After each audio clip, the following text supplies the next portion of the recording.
disantet balik gitu. Oh, ada memang gitu. Ada yang begitu. Contoh saya pernah meruqyah seseorang sampai jam 1 malam, itu saya bawa jimat dia itu saya sita. Oke. Saya letak waktu itu kan saya imam masjid, saya letak di bawah kolong masjid, apa Oke. namanya tempat tidur saya. Ah, Malamnya saya ketindihan.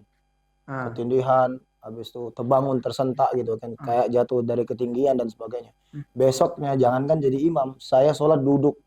Dikatakan orang yang bisa melihat jin dia kena gangguan jin. Dalam artian kata indigo atau dia sering melihat jin. Dan itu dia kira bahkan jadi kekebalan bagi dia, ternyata tidak, malah membuat dia ketakutan luar biasa. Di rumah takut sendirian, makan bakso tuh dia lihat seperti bola mata. Makan Indomie gitu ya, makan mie itu dia kelihatannya seperti cacing, kuahnya seperti darah dan sebagainya. Itu itu yang dia bilang sama saya. Jadi lu jangan deh coba-coba ya pakai jimat, jangan deh. Nggak bisa dibilang sih. Kulitnya basah.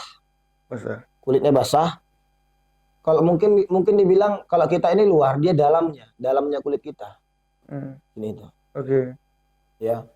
Dan itulah menurut gambaran saya. Saya lupa dia pakai baju apa enggak, apa segala macam itu. Terima kasih ya weh sudah klik video ini. Jangan lupa subscribe karena subscribe itu gratis. Selamat menonton, sedap. Ya, assalamualaikum warahmatullahi wabarakatuh. Waalaikumsalam. Jadi kita sekarang kedatangan seorang ustadz ya, seorang ustadz yang peruqyah juga, adalah Ustadz Rizky Habibullah. Benar Ustadz ya? Benar. Siap. Jadi kali ini kita bakal bercerita tentang yang mistis dengan ustadznya sendiri. Ya, kita mau mendengarnya langsung dengan ustadz sendiri. Ya, Ustadz, kalau boleh tahu, ustadz ini udah berapa lama profesi sebagai peruqyah? 2015, Bang. Berarti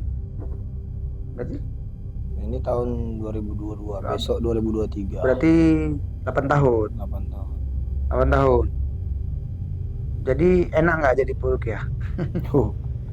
Banyak ininya ya, apa enak dan nggak enak juga. Karena di samping itu, satu, ketika ada orang sembuh, alhamdulillah sampai meluk-meluk kita, sampai cium tangan kita, kan gitu kan. Tapi sampai sini belum ada yang ngasih alpat sih ya kan. Oh gitu. Cuman kita senangnya aja gitu sampai membantu. Cuman yang nggak enak itu sampai kita itu disantet balik gitu. Oh, ada memang gitu. Ada yang begitu. Contoh saya pernah meruqyah seseorang sampai jam 1 malam, itu saya bawa jimat dia itu saya sita. Oke. Saya letak waktu itu kan saya imam masjid, saya letak di bawah kolong masjid, apa namanya tempat tidur saya. Malamnya saya ketindihan.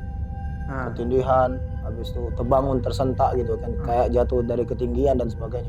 Besoknya jangankan jadi imam, saya sholat duduk, nggak bisa. Seberapa lama itu? 2 hari. Itu ampun kayak tipes. Teringat saya, ternyata ada jimat yang ada di bawah tempat tidur saya. Itu langsung saya bakar. Masya Allah, pagi saya bakar, zuhur saya udah bisa jadi imam. Kalau enggak tadi nggak bisa? Nggak bisa. Menurut saya kayaknya gara-gara ini gitu.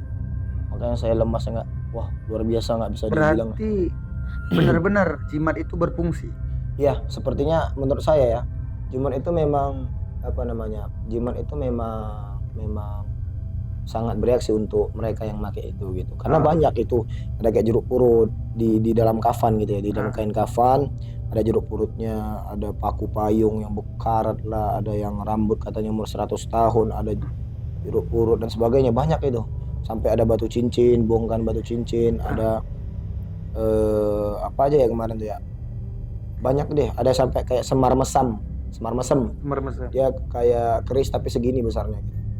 Itu saya bakari semua. Jimat. Saya hancurin semua. Jimat ya? Jimat. Biasanya dapat jimat kayak gitu untuk apa orang? Itulah yang sekarang nggak sedikit ya, banyak sekali orang di Indonesia yang sangat percaya sekali dengan yang namanya jimat-jimat dan sebagainya. Allah Subhanahu wa taala berfirman, "Innallaha la yaghfiru an yushraka bihi wa yaghfiru ma duna dzalika liman yasha." Sesungguhnya Allah Subhanahu wa taala tidak akan pernah mengampuni orang yang berbuat dosa syirik, wa yaghfiru ma duna dzalika liman yasha, dan Allah akan mengampuni apapun dosa orang itu kecuali dosa syirik. Maknanya adalah pakai jimat itu syirik. Orang pakai cincin, Rasulullah SAW tuh pakai cincin. Jadi niat kita tuh sunnah, mengamalkan sunnah. Bukan di cincin ini kalau misalnya kita ada kejadian mau tabrakan nih, tiba-tiba kebal, tiba-tiba hancur nih mobil mau nabrak kita, mobilnya terbang gitu. Enggak gitu, sama sekali nggak ada seperti itu. Rasulullah aja ketika perang berdarah pelepisnya Rasulullah SAW kan gitu kan. Jadi Betul. tidak ada pakai jimat. Sahabat-sahabat Nabi ada yang mati, banyak yang mati, nggak ada pakai ilmu kebal. Tapi zaman dulu pun udah ada Ustaz. Banyak dari zaman Jimat. Nabi Musa, Jimat. dari zaman Nabi Musa ketika melawan Fir'aun itu kan udah ada sihir. Kita nampak di dalam Quran. Qala Fir'aun tu bi kulli sahirin alim. Falamma ja'a as-saharatu qala lahum Musa alqum antum. Ya, itu menceritakan bahwasanya ketika Musa melemparkan tongkatnya, Fir'aun memanggil bala tentara penyihir-penyihirnya, berantem nih. Tiga ular jadi lawan satu ular. Tongkatnya Nabi Musa jadi seekor ular. Udah habis dimakan. Jimat. Itu jimat. Oke, siap. Itu dulu ya, Ustaz. Jadi kan yang membuat mistis itu berarti jimatnya ketika Ustadz bawa pulang ke rumah, terus letak di masjid, Ustadznya nggak bisa tidur. Nah, Nggak bisa tidur. ada nggak hal-hal mistis lain yang Ustadz dapati ketika Ustadz meruqyah yang lebih serem? Yang memang bener layak aku dengar dan itu betul-betul serem, ada nggak? Ada. Yang paling serem apa? Dan itu hampir buat saya mati. Oh ya, itu kayak mana cerita awalnya, kayak gimana kok bisa sampai ke situ coba? Ada suatu ketika orang datang ke tempat saya minta ruqyah. Kita ruqyah. Dia bilang By phone. Nah, By phone. enggak, datang ke rumah saya. Datang ke rumah saya. Dia orang dari Malaysia, Oke. Selangor. Ya. Udah, Orang Malaysia Selangor sana. Selangor. Kebetulan waktu itu saya sedang sendirian, Ya. malam. Malam dia datang ke rumah malam. Dia malam datang. Saya ruqyah dia beri kabar tuh pagi. Oh, dia nggak datang ke rumah Ustadz siang, malam, pagi atau gimana? Malam. Datang malam. Dia kasih kabar ke saya itu pagi. Telepon. Oke. Dia telepon saya pagi, malam dia datang habis isya. Iya. Habis isya, sholat isya. Oke. Dia datang, saya ruqyah, terus dia sampai muntahnya itu batu cincin. Iya. Batu Berarti cincin. datanglah Ustadz. Cerita awal detailnya, dia telepon Ustadz pagi, malam, Ustadz datang ke rumah dia. Dia datang ke rumah saya. Oh, dia buat janji sama Ustadz pagi. Nah, dia datang Telepon, habis itu ke rumah Ustadz setelah sholat isya. malam. Oke. Dia ceritanya gimana awalnya? Jadi saya ruqyah lah dia, singkat ceritanya, keluarlah muntahan batu cincin segini. Batu cincin dalam mulutnya. Tapi peta. Oh, jadi dia datang ke rumah Ustadz, langsung Ustadz ruqyah Iya. di rumah Langsung Ustadz. ruqyah. Oh. Sampai campur darah gitu. Dia muntah tuh campur darah. Menurut saya kayak kena bagian dalam dia itu. Begitu muntah berdarah gitu. Saya lupa menghancurkan itu, jimat itu. Itulah kadang-kadang ya kelalaian kita sebagai peruqyah. Jadi kalau peruqyah itu seharusnya nggak boleh lalai. Jadi saya letak di depan rumah. Ada macam pagar, saya letak di pagar. Lupa saya untuk menghancurkan itu. Masya Allah, malamnya itu setelah saya dari kamar mandi, ya kan, buang air kecil, saya mau tidur. Di tengah rumah saya itu ada seperti kain gorden. Saya kira ada anak kucing. Ada anak kucing. Gini-gini, gitu kan, kain gorden itu goyang-goyang, gitu kan. Iya. Jadi saya yakin itu adalah kucing, benar-benar 100%, bahkan 1000% saya yakin itu adalah kucing. Iya, betul. Jadi karena kita nggak nyangka, begitu kita buka tirai tadi, Masya Allah, di situ jin. Oke. Demi Allah saya nggak pernah lihat jin, Nggak dan pernah. itulah pertama kali saya lihat jin dan saya takut sampai sampai Allah mau ngapain tuh, bingung. Saya masih seperti kayak ngelihat maling gitu ya, atau gimana ya? Sama kayak ngelihat, kan nggak nyangka gitu, tiba-tiba ada orang selain kita masuk ke dalam rumah, sementara rumah udah kita kunci. Iya. Udah, Masya Allah saya terkejut. Lalu saya baca Quran surah Al-Baqarah ayat 102. Dari mulai wattaba'u ma tatlu syaitanu ala mulki Sulaiman ma kafaru Sulaiman walakinna syayatina kafaru, dan seterusnya sampai selesai. Dia mundur, tiba-tiba dekat pintu dan itu buat saya hampir mati. Oh, karena ngeliat jin. Ketakutan luar biasa. Ya kita kan manusia. Ketakutan ngeliat jin. Iya, seram Berarti sekali. Ustadz udah pernah lihat Sekali. dan Sampai sekarang alhamdulillah nggak pernah lagi. itu pernah lihat, dan itu kejadian yang memang sangat luar biasa lah. Menurut saya, nauzubillah, jangan lagi. Soalnya kan Itu keringat dingin. orang yang bisa ngelihat jin adalah jin. Enggak, orang yang bisa melihat jin, dia terkena gangguan jin. Di dalam Oh, kitab gitu. Hikayatul Insan minal Jin Wasyaitan, karangan Syekh Wahid Abdul Salam Bali, dikatakan orang yang bisa melihat jin dia kena gangguan jin. Dalam artian kata indigo, atau dia sering melihat jin. Suatu ketika Sayyidina Ali bin Abi Thalib juga pernah melihat jin. Pernah. Tapi sekilas seperti saya. Jadi waktu Ustadz, langsung dikejar sama Sayyidina Ali. Itu setelah Sayyidina Ali dia Oke. ngejer. Kalau Ngejar. kita kan diam, Iya, takut. ketakutan gitu ya. Oke. Jadi manusiawi kita kan, gak usah kan jin ya. Tiba-tiba namanya rumah kita dikunci gitu kan. Tiba-tiba ada manusia nih misalnya. Ini Iya. manusia, nggak usah Iya. orang lain. Manusia tiba-tiba di depan rumah kita kepergok gitu, kepergok. Wah, Terkejut. terkejut dong. Betul. Bener nggak? Abang lah terkejut Iya, nggak? betul ya. Maling lah bilang, terkejut Iya, kan? betul. Ini setan gitu, Betul. setan. Tapi setan itu nggak ada berupa kayak kuntilanak, pocong dan sebagainya. Iya. Tidak seperti, dan saya tidak bisa gambarkan itu Oke. karena itu luar biasa seram. Dan saya malam itu asli bener-bener ketakutan luar biasa. Saya langsung keluar dari samping rumah saya ambil daun bidara, saya ruqyah dengan air, langsung saya percikan, alhamdulillah saya tenang tidur. Dan itu Boleh Ustaz ceritakan cemana lah sosok jin yang Ustaz lihat? nggak bisa, karena gimana? Nggak bisa dibilang sih. Ah, Kulitnya basah, masa? kulitnya basah. Kalau mungkin dibilang kalau kita ini luar, dia dalamnya kulit kita. Ini itu. Oke. Ya, dan itulah menurut gambaran saya. Saya lupa dia pakai baju apa enggak, apa Oke. segala macam itu enggak. Terus kan Ustadz ini kan seorang peruqyah, sudah terbiasa dengan hal-hal yang mistis dan gaib. Ustadz sendiri berarti yakin lah hal-hal gaib itu ada, benar ya? Memang benar kan di dalam Quran surah Al-Baqarah sudah dijelaskan oleh Allah Subhanahu wa taala, ya kan? Alladzina yu'minuna bil ghaibi wa yuqimunas shalah mimma razaqnahum yunfiqun. Bahwasanya alladzina yu'minuna billah, bahwasanya diartikan begini. Orang-orang beriman itu percaya yang ada gaib di dalam kitab, di dalam Al-Qur'an. Itu ada, memang ada. Berarti santet ada juga? Ada. Orang sihir aja ada. Nabi SAW sendiri pun pernah kena sihir. Oke. Nabi, Siap. itu nabi, apalagi kita. Jadi gini, ada nggak? Mana tahu. Jarang dilihat orang itu kena sihir. Ada nggak? Ada. Dari Ustadz tuh nandain orang kena sihir itu? Terkena sihir atau terkena gangguan jin. Iya, coba. Jadi ini bukan pendapat saya, tapi saya baca di dalam salah satu kitab yang sangat masyhur bagi peruqyah. Iya. Nama kitab itu Wiqayatul Insan Minal Jin wa Syaitan, karangan Syekh Wahid Abdul Salam Bali. Iya. Beliau adalah pakar ruqyah dari Mesir. Iya. Ya, dan banyak rujukan-rujukan seperti Ustaz Muhammad Faizal baca itu, Iya. Ustaz Muhammad Zunaidi baca itu dan sebagainya, peruqyah-peruqyah Indonesia. Oke. Nah, di dalam kitab itu dikatakan salah satunya adalah orang yang sering mimpi buruk, mimpi jatuh dari ketinggian, Oh. ketindihan, Ah. mimpi dikejar setan, mimpi dibunuh sama jin, atau mimpi dibunuh sama setan. Iya. Atau saat sadar tuh mendengar suara bisikan-bisikan, atau suara orang tertawa, Ah. atau mendengar suara orang menimpa rumah, batu besar, duam gitu. Ah. Cuman kita yang dengar. Ah. Atau Padahal hidung- itu nggak ada. Padahal itu nggak ada. Hidung kita mencium bau bangkai, dan kita tanya sama teman sebelah kita, ada nggak cium bau bangkai? Nggak ada. Cuman kita yang ngerasain itu ciri-ciri gangguan jin dalam tubuh kita atau di dalam sekitar rumah ini. Maka harus diruqyah. Oh. Harus diruqyah. Berarti solusinya memang harus ruqyah. Ruqyah. Orang-orang seperti itu. Ruqyah. Terus ruqyah ini memang menjamin bisa menghilangkan gangguan jin. Jaminnya itu tergantung amal orang. Oke. Amal yang gimana? Amal contohnya, saya pernah meruqyah salah satu seorang wanita, Ya. dia hamil 8 bulan. Oke. Sebelum adzan subuh, suatu ketika sebelum adzan subuh, perutnya buncit. Abang tahu ya kalau orang 8 bulan buncitnya gimana ya? Ya. Tiba-tiba sebelum adzan subuh kempes. Kempes. Oke. Perutnya kempes. Waktu itu saya masih ngajar TK ya.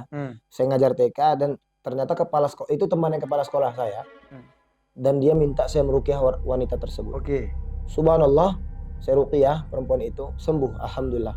Itu saya ruqyah dia sekitar 1 jaman. Saya Iya. ruqyah dia. Dia hamil. Hamil 8 bulan. Perutnya kempes. Maaf, suaminya ngomong gini. Dada dan pinggangnya itu seperti gadis kembali waktu saya pertama kali menikah, kata si suaminya tadi. Oke. Masya Allah, begitu saya ruqyah baliklah perutnya buncit lagi. Dan itu mereka sangat senang dan nangis dan peluk saya, luar biasa senang. Tapi 9 hari kemudian mereka datang lagi dalam keadaan perut si perempuan itu kempes lagi. Saya ruqyah, gak bereaksi. Bahkan saya datang ke rumahnya, ternyata rumahnya itu banyak jimat. Banyak jimat. Bapaknya rupanya ustadz, tapi ustadz nyimpen jimat banyak. Ustadz. Ini kita harus pahami ustadz ini seperti apa ya. Oke.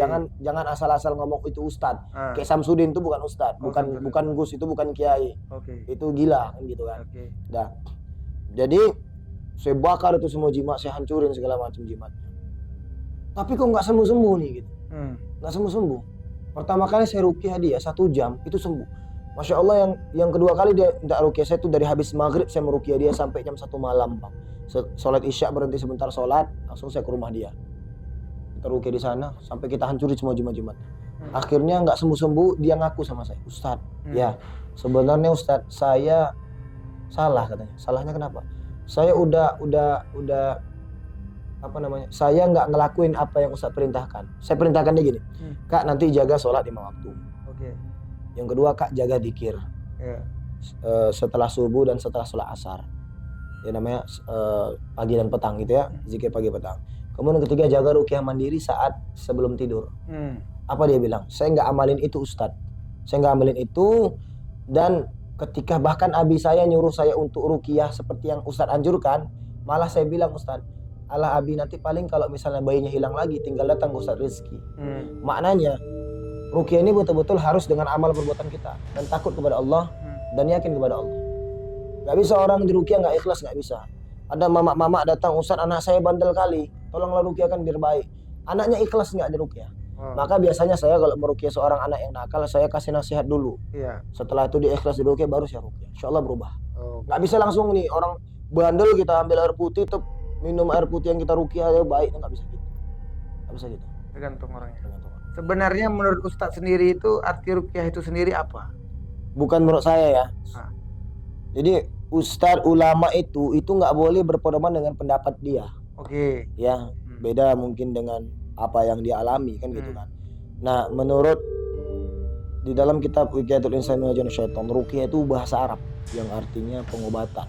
Oke. Pengobatan.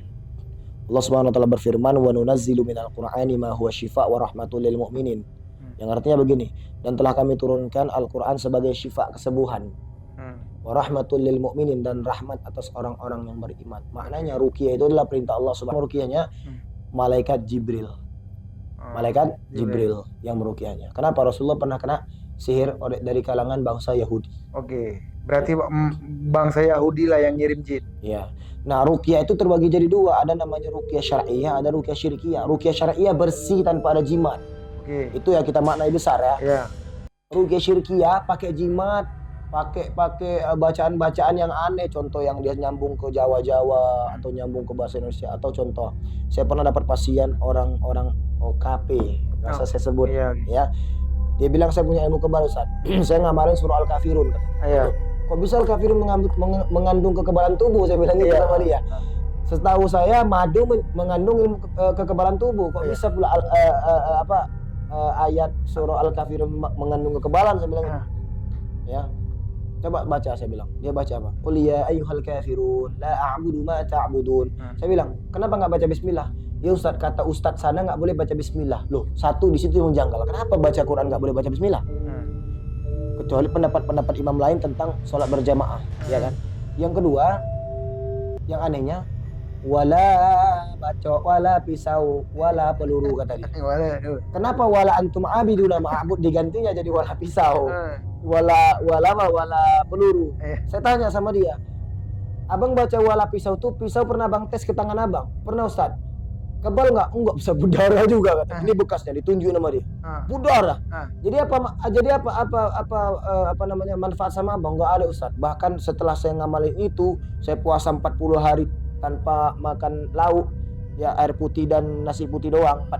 Puasa muteh namanya. Itu tidak ada dalilnya dan tidak boleh kita lakukan. Ya, lalu dia melakukan motong ayam jantan hitam atau ayam cemani, dia bilang. Dia letakkan darah itu di rambut dia sampai ke seluruh tubuh. Dia letak dia berdiri seperti meditasi di tengah-tengah kuburan. Kemudian dia baca terus surah Al-Kafirun tadi yang dicampur adukan itu, dan itu dia kira bahkan jadi kekebalan bagi dia. Ternyata tidak, malah membuat dia ketakutan luar biasa. Di rumah takut sendirian, makan bakso tuh dia lihat seperti bola mata. Makan Indomie gitu ya, makan mie itu dia kelihatannya seperti cacing, kuahnya seperti darah dan sebagainya. Itu yang dia bilang sama saya. Jadi lu jangan deh coba-coba ya pakai jimat, jangan deh. Jimat. Datang ke dukun juga jangan. Oh, ke dukun juga jangan ya. Karena nggak baik. Walaupun ngaku kiai. Dukun tapi ngaku kiai. Ada begitu. Dan sekarang Gus Samsudin jadi kayak orang gila. Iya ya. Ustaz kan lama juga tinggal dekat Gak usah belakang disebutin. masjid. Dekat masjid itu kan. Belakangnya ada kuburan. Sampingnya. Ya, sampingnya. Sampingnya. Sampingnya ada kuburan. Enggak ada yang ganggu kamu.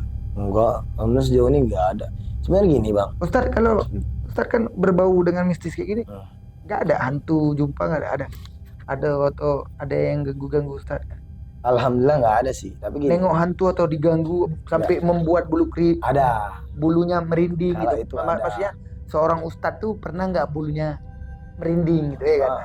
Gini, setiap manusia itu bisa merasa kalau di situ ada jin atau hantu. Acaranya? Salah satunya bulu kuduk merinding. Hah? Itu semua manusia bisa merasakan. Hah? Jadi bukan harus Ustadz bisa nih ngeliat jin nih, nggak gitu. Jadi?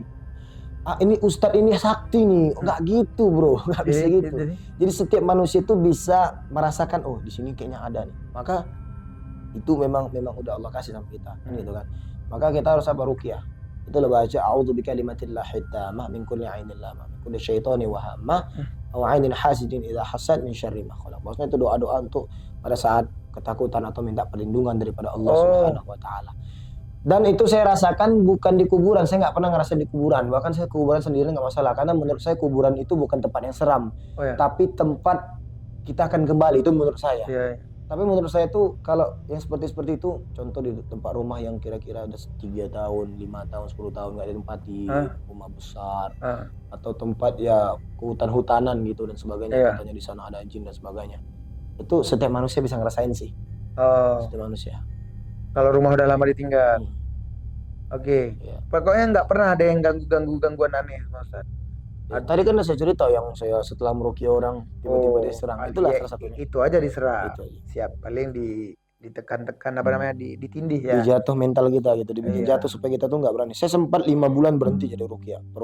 Sampai orang nelponin saya, Ustaz bisa ruqyah, nggak bisa lagi Bu, 5 bulan saya berhenti. Gara-gara itu. Oh, itu yang paling pengalaman paling seru. Bukan seru. Bukan seru ya. Itu paling menakutkan. Kalau enggak paling berkesan. Iya. Oke, siap. Yang enggak berkesan jadi seorang peruqyah. Yang nggak berkesan. Apa ya? Yang enggak enak lah. Dikesan jadi peruqyah ada enggak? Apa ya? Nggak ada sih. Semua enak aja. Semua ya nikmatin aja gitu. Oke, siap. Jadi Ustadz, yang terakhir aja dah sebelum kita tutup. Pesan Ustadz buat orang yang nonton, mana tahu ada yang nonton YouTube ini ya dengan Ustadz ini. Pesannya gimana supaya orang itu tidak mudah disihir orang ataupun tidak mudah diganggu oleh setan? Ajib jiddan pertanyaannya. Lakukan ruqyah mandiri. Ruqyah mandiri ini apa aja yang dibaca? Al-Fatihah, Al-Ikhlas, Falaq, An-Nas, Ayat Kursi. Lalu engkau tiupkan ke tanganmu Al-Fatihah, misalnya Al-Fatihah ghairil maghdubi 'alaihim waladdallin, amin. Tiupkan ke tangan sampai An-Nas, sampai Ayat Kursi, lalu usapkan seluruh tubuh. Dan ini pernah dilakukan Nabi SAW. Untuk apa? Supaya menjaga kita dari sihir, santet, atau ada jin-jin yang jahil kah yang mau nimpa kita atau mau jadikan tidur kita tuh mimpi buruk. Dan satu, wudu sunnah. Oh itu. Khair. Siap, mantap. Ya, jadi mantap ilmunya. Jadi makasih banyak Ustadz udah mau berbagi waktu cara ya tentang ruqyah ataupun iblis-iblis, cerita-cerita Ustadz yang ada serem pastinya. Siap Ustadz ya? Siap. Oke, terima kasih banyak udah nonton video kami. Semoga video ini bisa menambah wawasan kalian yang pastinya.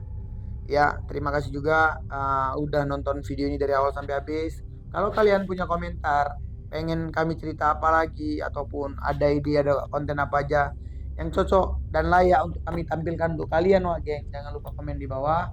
Terus jangan lupa like and subscribe channel ini supaya kami makin semangat buat video. Aku Nodi dan ini Ustadz Rizky Habibullah. Jangan lupa follow IG Ustadznya juga. Ada IG Ustadz? Ada @rizky_habibullah_id RIZQE. Ya, mana tahu ada yang gangguan jin. Mau ruqyah, mau Ustadz bisa dibantu ya. Tapi nggak jamin bisa sembuh Ustadz ya. Tergantung kalian juga, benar Ustadz ya. Siap. Aku Nodi dan Ustadz Rizky pamit dulu dari hadapan kalian. Assalamualaikum Warahmatullahi wabarakatuh. Bye.